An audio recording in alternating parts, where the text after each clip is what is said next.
nok sådan noget? Ja. Godt. Føler du dig tilpas? Jeg føler mig altid tilpas. Det var godt.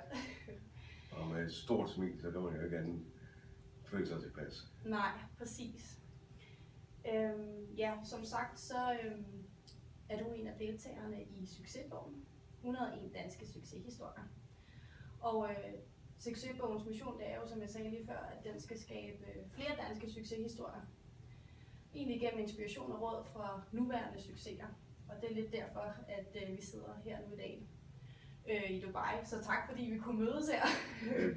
Det var jo fantastisk, du lige kunne få sat tid af. Jeg ved, du har travlt. Der er et bryllup på søndag, hvor du skal giftes med din skønne kone, Sophie. Der er bryllup her, og så er der lige 15.000 delegerede på vores konference her. Ja. Alt sjov. Så der er masser at se til. Kim, jeg skal videre derad, for jeg har lavet mig høre, at du er det, man kalder en jantelovshader. Så jeg vil høre dig, om det er okay, hvis at, mens vi sidder og snakker her sammen i hvert fald, at så forholder vi os ikke til janteloven. Det tror jeg, hvis vi skulle det, så har du nok ikke fået den her mulighed for at mødes med mig. Så, okay, det er jeg glad for. Så. Der er en grund til, at jeg synes, det er fedt at være i Dubai. Det er, at her eksisterer, der er ikke noget, der hedder jantelov. Man bliver inspireret af succesrige mennesker. Ja. Hvor vi jo tit hjemme i Danmark, så er succes, jamen hvis du har været konkurs eller andet, så er det altså, du er halvkriminel, der er snydt i skat. Ja. Og det er så ikke snydt i skat herude, der er ingen skat. Og jeg har stadigvæk en ren straffetest, så det er win-win. Det er en win-win. Fedt.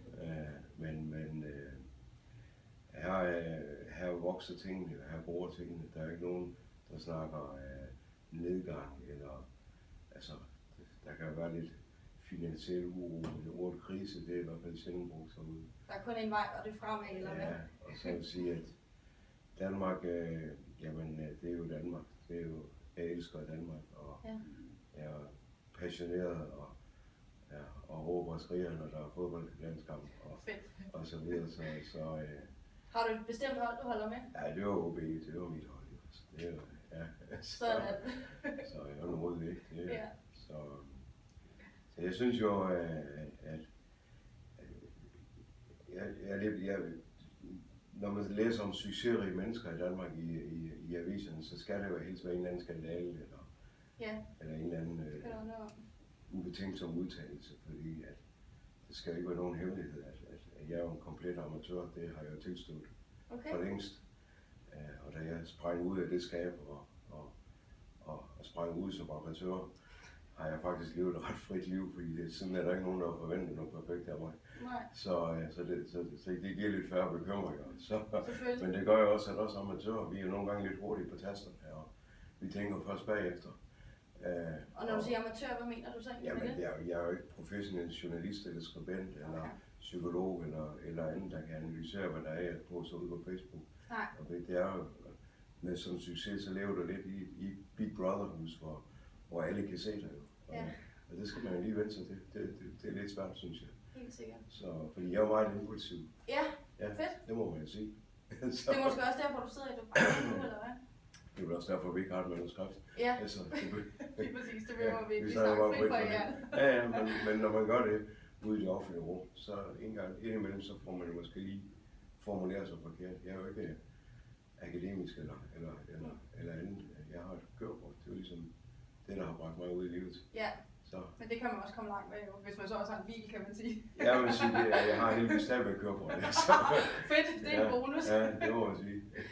Men Kim, når man skal snakke om succes, sådan helt generelt, hvordan vil du så definere succes helt generelt?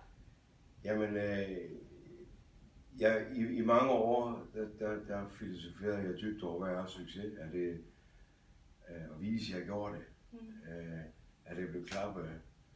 Er det alle medaljerne? Eller er det godt helbred? Er det en god børn, der er godt uddannet, eller kommer godt af vejen? Eller er det et godt ægteskab? Eller mange venner? Eller er det personlig udvikling? Eller hvad er succes? Det er sådan et rimeligt. Er det penge? Er det Ferrari'en? Eller er det velgørenheden? Altså, hvad er succes? Jeg synes, det er meget svært ord at gradbøje. Ja. Fordi, og så var jeg til foredrag for mange år siden med Jens Ladborg. Ja. Som jeg stadigvæk synes, jeg har fået mange guldkorn fra. Fedt. Og han definerede det, succes som at leve præcis det liv, du gerne vil leve. Ja. Og det tænkte jeg lidt over. Det tænkte jeg, det har han jo faktisk ret i. Og så må man jo, hvis ikke man lever det liv, man gerne vil leve, så må man jo finde en plan. Så må man jo ligesom prøve at komme afsted til det. Ja. Og finde det. Og sjovt nok, når man så har nået det, man mener er det liv, man gerne vil leve, så dukker der altid noget nyt op. Et nyt mål? Ja, og så kunne jeg også være med og så videre. Så succes for mig er det ikke. Penge er vigtigt. Det vil jeg lige skynde mig at sige. Ja. Det er et godt betalingsmiddel i hvert fald. Ja, men der er nogen, der siger, at penge det er ikke alt. Tro mig, det er en lodret løgn. Ja, hvorfor det? Jamen, penge, det giver dig frihed. Ja. Og for mig er friheden alt. Jeg skal ikke spørge nogen om noget. Nej. Jeg kan dreje kloden og sætte mine fingre i morgen og sige, lad os booke nogle flybilletter, så rejser vi derhen. Jeg skal ikke spørge min bank, min mor, jeg har ikke nogen, og jeg har min familie selvfølgelig. Det er klart. Men penge giver mig frihed. Og så skal vi lige skynde os at blive enige om, at vi kan ikke købe lykke, vi kan ikke købe glæde, vi kan ikke købe. Altså, jeg hjælper nogle fattige børn i Uganda, og 142 gadebørn, som jeg brænder meget for. Ja. Tro mig, når man møder de her børn, der har ingenting, de har dårligt nok tøj at gå i, de er mere glade og mere lykkelige end vores børn, der har alt. Okay. Eller meget forkert. Ja. Så penge... Så det finder du måske også lidt inspiration fra? Det må man sige. Ja. Men når du så har fået penge nok til at have din frihed, resten af pengene, hvad du så ellers tjener, det er jo så fløden, må man sige. Ja. Det er det, der kan købe ting og sager og så videre. Ja. Det er ikke så vigtigt, hvor meget der kommer derefter. Det vigtigste, det er lige op til, hvor du er fuldstændig fri.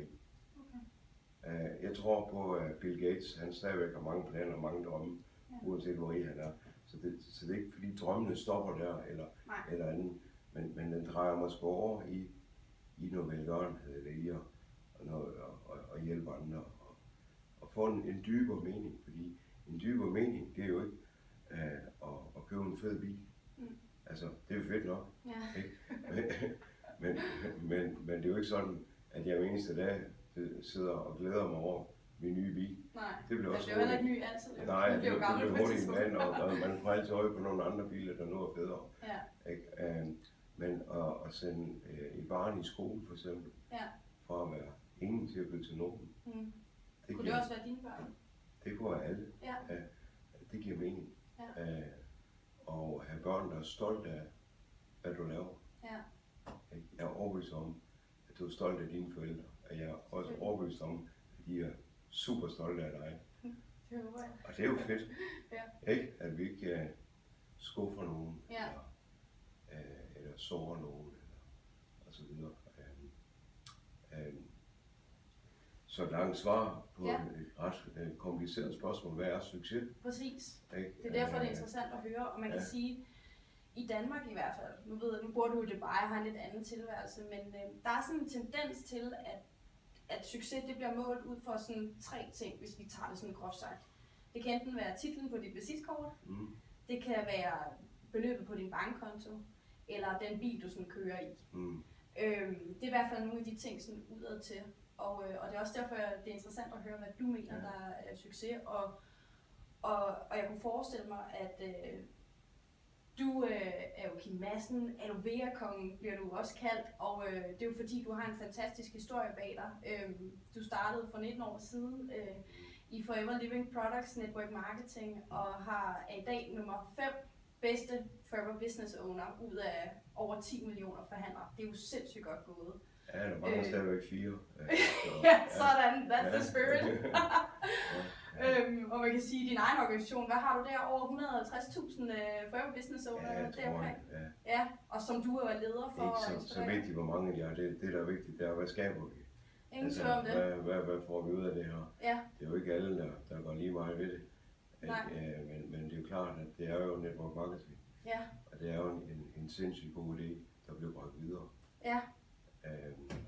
Jeg synes, hvis jeg lige må vende tilbage til succes, så jeg sidder lige og tænker baglæns også. Giv den gas. Jeg tænker også over, at med succes igen, at du snakker lidt om, med de 3 ting her. Ja. Og der snakker vi jo tit materialisme i Danmark. Altså, ja. Hvor jeg tænker mere over, men når nu jeg engang ikke er her længere, ja. så er der ikke nogen, der vil kunne huske mig for, hvad for nogle biler jeg har haft. Eller hvad for et hus jeg boede i. Eller de vil jo huske mig for det, jeg har skabt, det jeg har gjort. Ja. Det, som jeg har leveret, som jeg har bidraget med. Ja. Det er det, de husker. Og der tror jeg, at der er mange, der glemmer, i hvert fald af de andre. Fordi jeg synes jo, Klaus Riskær og alle de her, som ligesom mig selv har været ramt af en konkurs, ja. Ikke? De blev husket for deres konkurser. Men hvorfor ikke tænke over alt det, de har skabt? Ja. Helt vildt. Ja. Altså, Kasi, han blev råbt ud som en, der snyder eller skylder i skat, eller hans, de fejl, han måske har begået, som vi alle sammen begår. Ja. Hvem tænker over, at han har skabt Pandora? Ja. Hvem tænker over de 10.000, hvis ikke mere, af arbejdspladser og skattekroner, der er kommet den anden vej? Ja. Ikke? Men det er ligesom i Danmark, det skal man ikke fokusere på. Nej. Ikke? Men kommer han til at køre over for rødt lys, så er han bare på forsiden med det samme. Ja. Ikke? Det var et eksempel af mange. Ja. Ikke? Så Kim, når du siger det her med, at man skal blive husket på noget, hvis du sådan mærker helt efter, hvad kunne du så egentlig godt tænke dig at blive husket for af folk? Jeg kunne godt tænke mig at blive husket for den forskel, jeg har skabt. Ja. For, ikke for de resultater, jeg har skabt, men for den forskel, jeg har gjort. Ikke kun for de her over 100.000 mennesker, men også den næste million, jeg har inspireret på alle mine forelæsninger rundt om i verden. Ja. Jeg har været så privilegeret, at jeg kan skrive på mit CV, at jeg har holdt inspiration og forelæsning de sidste 20 år for 1 million mennesker i over 40 lande. Den 1 million mennesker er jeg stadigvæk med. Så... Jeg kan ikke huske dem, men jeg er med i deres notater, i nogle af deres guldkort, i nogle af det, som de skaber efterfølgende. Ja. Der har de måske brugt 1 eller 2 guldkort, som jeg også har kopieret fra andre selvfølgelig, og taget med mig for nogle af alle de ting, jeg har været med til. Ja. Og så tror jeg vil blive husket for i hvert fald af de 142 børn, jeg lige nu har samlet op på gaden og i slummet nede i Kampala, som via mit sponsorprogram går i skole og får uddannelse og får en fremtid. Ja.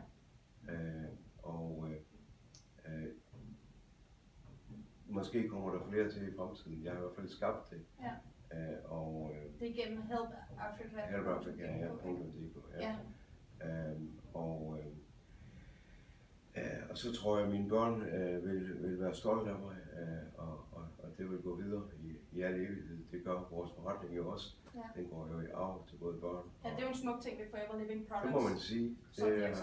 Det er jo noget af en livsforsikring, man sender videre der. Ja, det er jo unikt.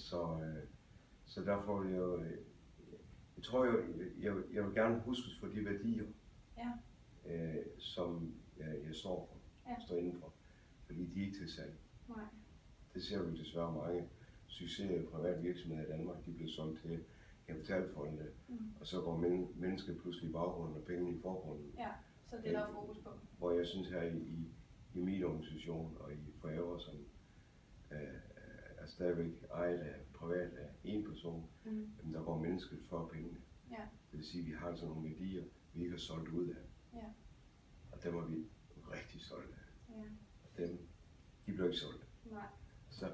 En ting er sikkert, Kim, jeg vil i hvert fald huske dig som en succesmentor, så det har du i hvert fald. Det er jeg meget glad for at høre, ja. Det skal du vide. Nu har jeg også kendt dig siden du var lille. Ja, 13 eller sådan, tror jeg. Ja, det er et stykke tid efterhånden. Men Kim, jeg kunne godt tænke mig at spørge dig om noget personligt, hvis det er okay. Meget vel. Du har jo haft en lidt anden opvækst, end måske nogle andre børn har haft. Du har opvokset på et børnehjem i Frederikshavn. Ja. Hvad drømte du egentlig om dengang, da du gik på et børnehjem? Det er jo en af mine, hvad kan jeg sige, en traumatisk historie fra mit barndom, som jeg i mange år havde meget svært ved. Jeg var lidt flov over det. Okay. Og fordi der sker det uheldigt, at mine forældre blev skilt. Det er jo ikke noget nyt i Danmark, desværre. Men min mor blev meget syg. Ja. Myndighederne besluttede sig for, at hun kan ikke varetage os børn. Og min far var ikke lige til stede. Så blev mine mindre søskende placeret i familiepleje, og jeg blev sendt på et børnehjem. Jeg var den store dreng på 8 år. Det er en traumatisk historie, men jeg har lært at bruge den som inspiration til andre. Ja. Fordi vi kan godt vende noget skidt til noget godt. Der er ikke noget, der er så skidt, det kan godt for noget. Nej. Mit børnehjem, det hedder Fremtidshåb. Ja. Meget sjovt. Ja, det må man sige. Hvorfor må det hedder det? Ja. Så det er jo måske fordi... Ja, i stedet for fugleredden eller et eller andet, ikke også det kunne hedde. Det kunne være, fordi måske de børn, der er derinde, der er ikke så meget håb på deres fremtid. Nej. Og det mærkede jeg jo med det samme. Ja. Fordi mine klassekammerater, de har ikke tid til at lege mere. Nej. Det var ikke så smukt at sende sine børn til en legekammerat, der boede på et børnehjem. Nej. Og der var ligesom det der no one-stempel i panden. Ja. Jeg var kun 8 år, så jeg mærkede ikke, jeg tænkte ikke dybe over det på det tidspunkt, men efterfølgende kom jeg jo til at tænke lidt over, hvorfor hedder det Fremtidshåb, og hvorfor. Det er jo så 40 år, eller bare 40 år siden. Ja. Men der sker så det, at jeg selvfølgelig bliver frustreret. Det kan man jo ikke fortænke mig i. Nej, selvfølgelig. Jeg ville jo nok have fået en diagnose på det tidspunkt, hvis det var i dag i 2017. Der hed tidlig frustreret. ADHD et eller andet. Nu havde vi heldigvis ikke alle de titler dengang. Nej, det er noget, der er kommet nemt til. Så kom det efterfølgende. Så jeg blev frustreret, og der er jo sådan et hierarki på sådan en børnehjem, der ligesom gør, at den mindste, han ligger jo selvfølgelig nederst i hierarki og nye barn og så videre. Så jeg blev selvfølgelig lidt mobbet. Men jeg havde store drømme. Jeg havde min mål at komme videre. Hvad drømte du om det? Jamen jeg drømte ikke engang, jeg fortalte alle andre, de skulle ikke være bekymret for mig. Også til mine lærere eller pædagoger, eller hvad de nu hed. Ja. At når jeg blev voksen, så blev jeg millionær. Er du blevet det sådan, Kim? Det går fint. Det kan som vi siger i Norden, ligger Israel an. Ja, du er også fra Jylland jo, så hvis det havde været fra Jylland, så var det nok noget andet. Jeg fik talt, at jeg skulle have hus, der var større end det her, og jeg skulle rejse rundt i verden, og jeg satte nogle drømme i gang, ikke? Så du visualiserede egentlig allerede dengang? Allerede dengang visualiserede jeg det liv, som jeg skulle have i hvert fald. Og jeg skulle have en lang limousine, og jeg skulle have heste og både. Og som jeg nu kunne sidde og motivere mig selv på det tidspunkt. Så det var der, du fandt din styrke, eller hvad? Jeg vil sige, måske ja, men der sker jo det, de andre børn, de synes jo, det er jo uhyre morsomt, at jeg ikke ligesom forstår min situation. Så de mobbede mig selvfølgelig, og grinede af mig, og sætte ned her millionær. Og den latter der, den fulgte mig i rigtig mange år. Men for den var måske ikke så positiv egentlig. Det var jeg var faktisk den eneste på det tidspunkt, der troede på mine drømme. Det kan jeg roligt fortælle dig. Så min lærer synes, jeg skulle være mere fokuseret i skolen. Men hvordan kunne jeg være mere fokuseret, når jeg stadig var bekymret over min mor, og hvor mine søskende henne. Og var ked af det i virkeligheden. Meget ked af det. Men jeg brugte mere i en aggression. De kunne bare få nogen på hatten, hvis der var. Fordi de kunne ikke forstå mig. Jeg synes, set i bakspejlet, det var mig, der på lange af en 8-årig og skulle være god i skolen. Ja, det kan man sige. Fokus var lidt et andet sted. Revet op, og der sker jo også det, at indimellem så kommer min mor jo tilbage, fordi hun er blevet frisk. Hun havde en meget voldsom depression. Og nu mente hun var frisk igen, når hun tager sig af os. Så fik hun tilbagefald, så var det tilbage på børnehjem. Og sådan skete det sådan indimellem, så jeg vidste jo aldrig, hvornår min mor kom. Og hvornår vi skulle sammen, så jeg sad bare ude i vinduet, og så kiggede. Og læreren, kom nu med, hun spille fodbold der. Og jeg sagde, det kunne være, hun kom i dag. Og det var virkelig traumatiserende. Og jeg kan huske nogle år, at det ender lykkeligt ved, at min mor blev gift igen, da jeg var omkring 10. Ja. Og de er stadigvæk gift her 40 år siden. Det er dejligt. Så det blev ligesom min far. Ja. Jeg har stadigvæk et masser af forhold til min biologiske far og så videre, men han har aldrig fået optjent den respekt, som jeg har til min stedfar, hvis vi skal kalde ham, som vi kalder ham for ham. Han fik ligesom sat lidt styr på os, og gav noget tryghed måske også. Også det, og gav os en glad mor, det var vigtigt. Ja. Og det bragte os lidt videre, ikke? Og jeg kan sige også 3 søstre her, er alle sammen kommet godt af vejen, trods en bare start, men nogle år senere blev jeg interviewet af en tv-station til en dokumentar, og der ville de have mig ned foran børnehjemmet. Der var jeg 30, tror jeg, 30, jeg havde ligesom fået tækket det hele af. Jeg har fået mig en herregård og nogle heste og så drømmen bare gået opfyldt på det tidspunkt. Jeg har ligesom fået tækket det. Latteren var ved for stoppen. Det sidste jeg købte, det var en limousine. Jeg havde alle spurgte mig efter, hvad i alverden skal du bruge en limousine til op i op i Nordjylland.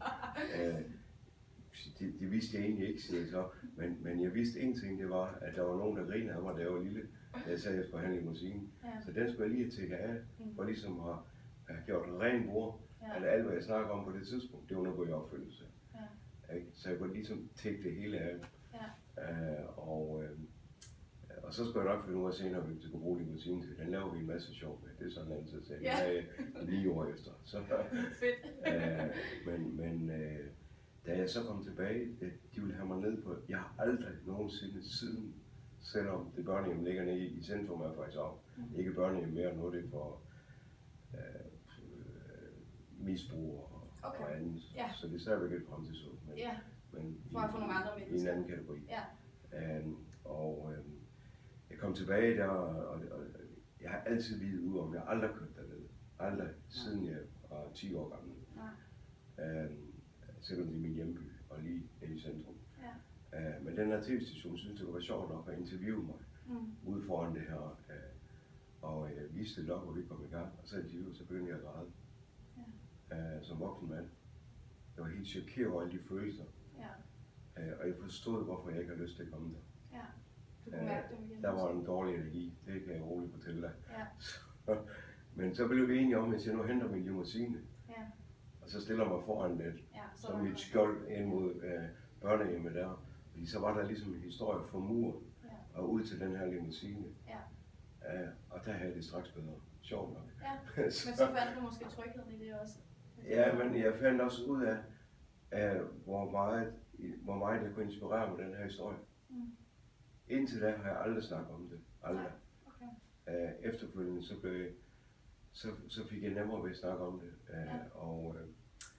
Og det har inspireret mig til at sige, for jeg vil godt garantere dig for, at de 101 succeshistorier, du skal ud med nu her, der er ikke en af dem, der ikke har en traumatisk oplevelse. Og det tror jeg alle vi mennesker har. Om det er døden, eller det er konkurser, eller skilsmisser, eller ulykker, eller kørt nogen ned, eller et eller andet. Tror vi alle sammen har fordi livet, det går jo op og ned. 100%. Og det kan vi jo ligesom bare ikke. Jeg har jo ikke 4 øjne, eller 6 ben, eller lavet stål. Jeg er jo fuldstændig almindelige mennesker som dig, og alle de mennesker, der skal læse den her bog. Eller de 101 eller 100 andre. Og det tror jeg det er vigtigt, at vi er altså almindelige mennesker. Det kan godt være, at vi har gjort noget ualmindeligt, men vi er almindelige mennesker. Og vores liv kører også op og ned. Jeg har også haft en periode, for ikke så mange år siden, var jeg igennem en konkurs og skilsmisse og flytning og det var en forfærdelig oplevelse, som jeg egentlig ikke var her over, og ikke følte mig særlig skyldig i, men det var nogle ydre omstændigheder. Og og så man kan sige, at styrken det er, hvordan kommer vi videre? Når nu det er stormvejr, hvad gør vi så? Hvad gør du? Altså, mine holdning, det har jeg lært af en af mine mentorer, Jim Rohn. Ja. Det er jo, når nu der er havblik, så kan alle kaptajner jo sejle deres skib i land. Ja. Men når du har tyfonen, så ser vi jo, hvem der er den rigtige kaptajn. Ja. Fordi rigtige kaptajner, de sejler også deres skib i land i en tyfon. Ja. Og nu var du ude i går og sejle i blæsvejr også, ved lige jeg. præcis, ja. På verdens største jagt, men det var så også... Så du har kaptajnen på. Det var lidt sjovt, når jeg selv var sømand. Så, ja, okay. Men alle er jo kaptajner i deres eget liv. Ja. På deres egen båd. Ikke? Og jeg håber, at den her bog kan inspirere nogen af de her kaptajner til virkelig at, when the going gets tough, the tough gets going. Ja. Ikke? At du ligesom viser din styrke, når der er modgang, ikke i medgang. Ja. Fordi det kan alle finde ud af. Ja. Ikke? Men det er modgangen, vi viser vores power. Ja. Ikke? Og du kan prøve at give mig modgang, så skal du se power. Ja. Ikke? Prøv at træde i mine sko, hvis det står. Ja. Jeg er 100% stålfast, og jeg ved præcis, hvordan jeg skal navigere. Ja. Og det giver også mit team tryghed. Ja. Fordi de skal bare følge mig. Ja. Ikke? Og de ved, de kan følge mig. De er trygge ved at have mig som kaptajn ombord. Ja. Så fordi jeg trives egentlig bedst i modgang. Jeg synes, det er mest spændende. Ja. Ikke? Det er mest udfordrende. Du lærer mest i modgang. Ja. Du lærer ikke så meget i medgang. Nej. Så hvad er det for nogle styrker, du gør brug af? Altså personlige styrker? Det er mit mindset, og det er, at jeg ikke er bange. Jeg er frygtløs i forhold til min mål og hvor vi skal hen. Ja. Ikke? Jeg ved godt, der er lidt uro nu, men jeg kender også godt min destination. Ja. Jeg ved godt, hvor vi skal hen, så bare følg mig. Ja. Og jeg tror du, det er den tid på dit børnehjem, der har gjort, at du har fået den her styrke? Eller? Senere hen har jeg jo lært, at det er i hvert fald en af mine hjørnesten. Ja. Nogle år senere i min barndom, i min ungdom, så skete der jo det helt ufattelige i forhold til, hvad andre synes.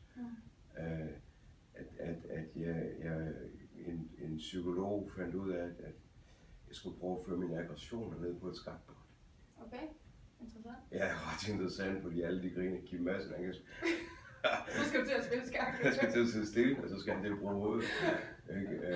Men jeg blev så fascineret af det her skak, fordi tidligere der var jeg indrømme, at jeg havde nogle andre måder at forklare folk tingene på, hvis jeg ikke synes, de var... Okay. Ja, det behøver vi ikke. Så det må du kommunikere. Men stadigvæk med en ren straffertest. Ja, okay. Men de kunne hurtigt få bare på hovedet, det var noget helt fast. Ja. Så, men, det er det, man kalder gennemslagskraft. Og jeg vandt faktisk Danmarksmesterskabet for ungdomsskak i 2 år i træk. Sejt. Og det var rystende for mange. Ja. Men der har hun jo set rigtigt. Ja. Og der lærte jeg faktisk af min gamle skaklærer, Igor Soppe, altså Hakim, uanset hvor sikker du er i dit træk, og en lang tid du har tænkt det igennem, lige inden du trækker, så sætter du dig lige på hænderne og tænker over det igen. Jeg har reddet mig mange gange, fordi jeg er meget impulsiv. Ja. Indimellem så husker jeg ham lige, så får jeg lige sat mig på hænderne, inden jeg trykker eller skriver. Ja. Så det er noget, du har brugt sidenhen i dit liv? Meget. I forhold til forretninger? Men også det at evaluere, også det at tænke tingene så godt igennem, jeg nu kan. Så du er god til også at se indad? Også det, fordi det er det, vi kalder evaluering. Ja. Hvor de kigger baglands. Ja. Hvad skete der egentlig? Og så prøver at analysere situationen. Ja. Så det er også en af milepælene, det er det. Men jeg vil også sige, at network marketing har jo også været en genial ting for mig. Ja. Fordi det er ikke nogen hemmelighed, at både min skolelærer og min mor synes, jeg var lyddoven. Okay. Fordi jeg var eminent til at få andre til at gøre det, jeg skal gøre. Du er en god leder fra start af. Ja, altså min succes der, den bærer jo på, at jeg har omgivet mig af et team, der er langt dygtigere end mig. Ja. På forskellige områder, med forskellige kompetencer. Ja. Og det gør jo, at jeg sidder rimelig stærkt, fordi jeg har jo mine generaler. Ja. Ikke? Jamen, der var jo lille, jeg havde talentet, jeg vidste bare ikke, det kaldte lederskab, fordi alle kaldte det dovenskab. Ikke? Men jeg har lært senere hen, det er jo rent pure lederskab. Ikke? Jeg kan huske min lille søster, hun var meget dygtig til at vaske op med mig, så det fik jeg straks udviklet til hende. Min sidekammerat Peter, han var også dygtig til matematik, så det fik jeg lige udleveret til ham. Ikke? Og sådan havde jeg team, det gjorde det ret nemt at være Kim Madsen. Fedt. Og det var egentlig bare det talent, jeg har bygget videre på. Ja. Eftersom jeg forstod, at det var talent, fordi der er jo ikke ret mange, der har lyst til at kalde dovenskab for et talent. Så, og det tror jeg også, det i dag er en anden hjørnesten. Ja. Jeg er omgivet af folk, der er dygtigere end dig selv. Ja. Ikke? Og erkende de svagheder, du har. Ja. Og så kunne arbejde på dine styrker. Ja. Ikke? Vores skolesystem er jo forfærdeligt. Det hedder jo average, altså gennemsnit. Ja. Du skal have et gennemsnit på det og gennemsnit på det, for at komme til det og så videre. Hvad er det for noget også? Ja. Altså, amerikanerne har jo for længst fundet ud af, at hvis du er dygtig i matematik, så skal du i en specialklasse med andre, der er dygtige i matematik. Ja. Du skal ikke, altså Messi bliver ikke en dygtig fodboldspiller af at svømme.